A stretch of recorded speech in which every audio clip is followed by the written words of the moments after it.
નમસ્કાર, TV30ના ડિજિટલ પ્લેટફોર્મમાં આપનું સ્વાગત છે।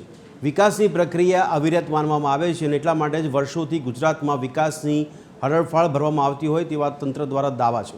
વિદેશોમાં જે રીતે બિલ્ડિંગો હાઈરાઇઝ બનતી હોય છે તે રીતે સરખામણી કરીને એવો વિકાસ ગુજરાતમાં પણ લોકોને જોવા મળે તેવા પ્રયત્નો કરવામાં આવી રહ્યા છે। વર્ષોથી ધીમે ધીમે વિકાસના ભાગરૂપે હાઈરાઇઝ બિલ્ડિંગો હોય કે અવનવી હોસ્પિટલો હોય કે નવા બાંધકામ જોવા મળી રહ્યા છે।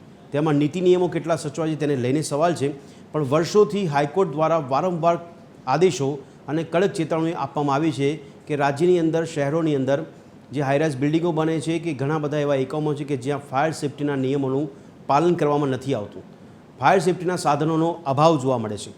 આવી સ્થિતિમાં કઈ દિશામાં વિકાસ થઈ રહ્યો છે, કારણ કે વિકાસની પરિભાષામાં પ્રજા માટે ફાયર સેફ્ટી પણ કેટલી જરૂરી છે અને ફાયર સેફ્ટી માટે તંત્રની બેદરકારી કે મનમાની કેમ હાઈકોર્ટના આદેશનું પણ પાલન નહીં કરવામાં આવે। રાજ્યમાં બે મહત્ત્વની મોટી ઘટનાઓ બની ગઈ, સુરત તક્ષશિલા કાંડ હોય કે પછી રાજકોટમાં TRP ગેમ ઝોન કાંડ હોય। આ ઘટના બાદ પણ તંત્ર નથી જાગતું તેવા અનેક લોકો સવાલ કરી રહ્યા છે।